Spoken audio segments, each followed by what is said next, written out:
शिक्षक साधारण नहीं होता धनानंद। प्रलय व निर्माण दोनों उसकी गोद में खेलते हैं। क्या दमदार संवाद है। मतलब हम सबने ये बात कहीं ना कहीं सुनी जरूर है, लेकिन जरा सोचिए, एक साधारण से दिखने वाले विद्वान का अपमान एक पूरे साम्राज्य के पतन का कारण कैसे बन गया।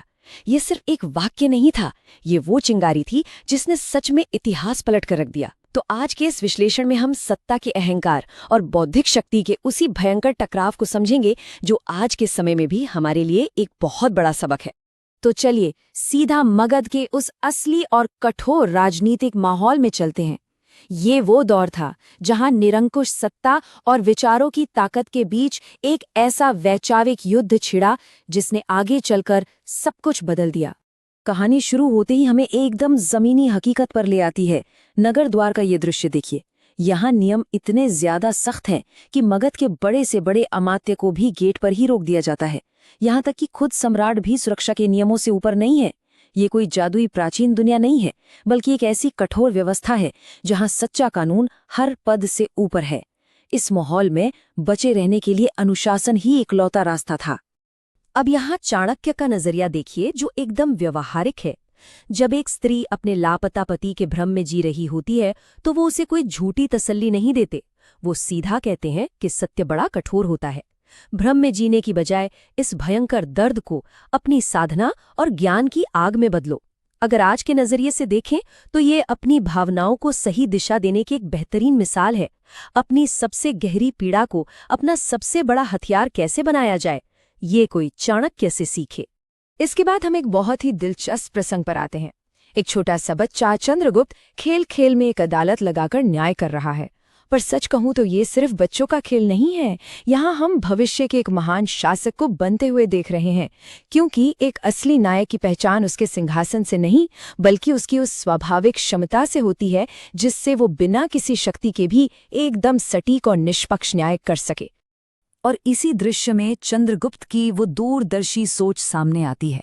उस जमाने में जब पूरा समाज छोटे छोटे जनपदों और सीमाओं में बटा था, ये बालक एकदम स्पष्ट कर देता है कि सच्चा न्याय इन सीमाओं को नहीं मानता। उसके लिए कोई मगध या कोई पांचाल नहीं है, सब समान है। ये एक अखंड समाज की पहली झलक है जो हमें बताती है कि महान विजन हमेशा लोगों को बांटने से नहीं, बल्कि उन्हें जोड़ने से शुरू होता है। अब ये अंतर देखिए, बहुत ही शानदार है।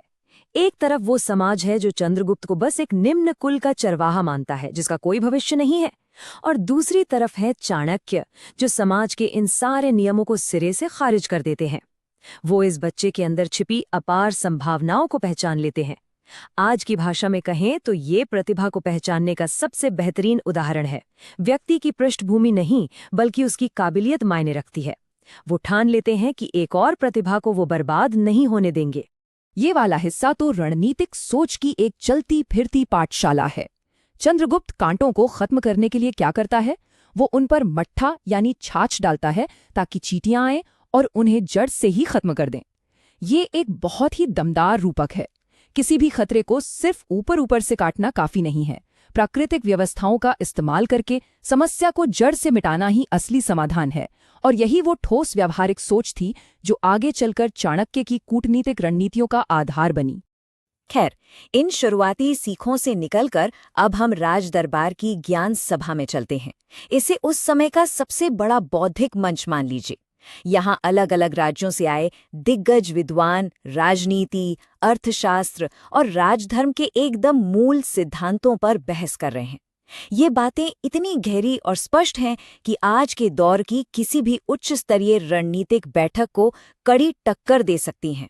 इस चर्चा में तर्कों की एक कड़ी देखिए जो सच में बहुत अद्भुत है। राज्य का मूल कौन है? राजा। लेकिन क्या बस राजा होना काफी है? बिल्कुल नहीं। राजा की असली ताकत है अपनी इंद्रियों पर नियंत्रण। वो नियंत्रण कैसे आएगा? विनय से। और विनय आती है बड़ों और ज्ञानियों की सेवा करने से। मतलब असली ताकत मुकुट पहनने में नहीं है, बल्कि आत्मनियंत्रण, विनम्रता और निस्वार्थ सेवा में है। ये एक पूरे साम्राज्य की नींव का खाका है। अब इन सिद्धांतों को संक्षेप में समझते हैं। ये विद्वान एकदम स्पष्ट थे कि एक शासक का अपना अहंकार ही उसका सबसे बड़ा दुश्मन है।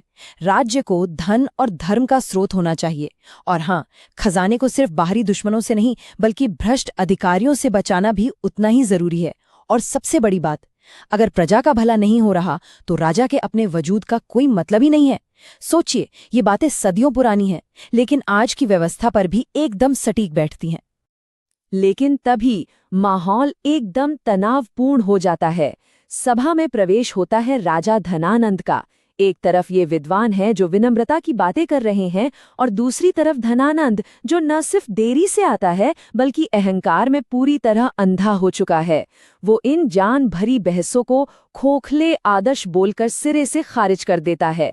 ये सत्ता के नशे का एकदम सीधा प्रदर्शन है, जहां एक शासक उन्हीं उसूलों का मजाक उड़ा रहा है जिन पर उसका खुद का सिंहासन टिका हुआ है। और यहीं से वो टकराव शुरू होता है जो इतिहास बदलने वाला था। धनानंद सोचता है कि उसकी बेहिसाब दौलत से वो कुछ भी खरीद सकता है, यहां तक कि विद्वान भी उसके लिए बस वेतन पर रखे गए सेवक हैं। लेकिन दूसरी तरफ चाणक्य का वो अटल विश्वास है कि असली सम्राट तो शिक्षक और ज्ञानी ही बनाते हैं। ये विरासत में मिली दौलत के घमंड और अपनी मेहनत से कमाए गए ज्ञान के गर्व के बीच की वो पुरानी टक्कर है जो आज भी प्रासंगिक है। अब आते हैं इस पूरी कहानी के चरम बिंदु पर।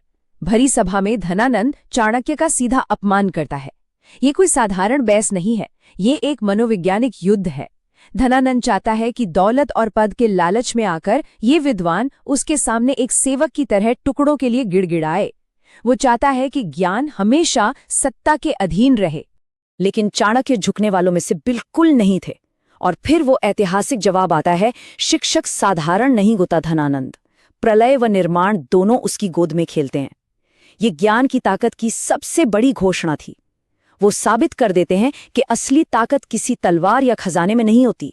असली ताकत उन विचारों में होती है जो पूरी की पूरी व्यवस्थाओं को जड़ से उखाड़ फेंकने का दम रखते हैं। इस भारी बेइज्जती के बाद कोई आम इंसान शायद टूट जाता, लेकिन चाणक्य, उन्होंने इस परम अपमान को अपनी कमजोरी नहीं बनने दिया, बल्कि इसे एक ऐसे दृढ़ संकल्प में बदल दिया जिसे कोई तोड़ नहीं सकता था।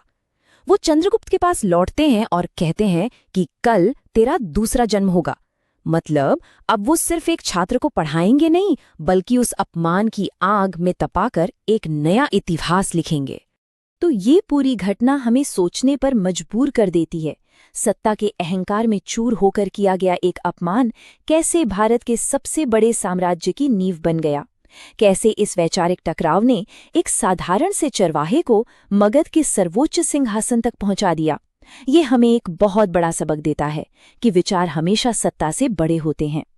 इस स्रोत के हमारे आज के विश्लेषण में बस इतना ही, लेकिन जाते जाते इस सवाल पर जरूर विचार कीजिएगा, जब घमंड और ज्ञान आमने सामने होते हैं तो जीत अंततः किसकी होती है?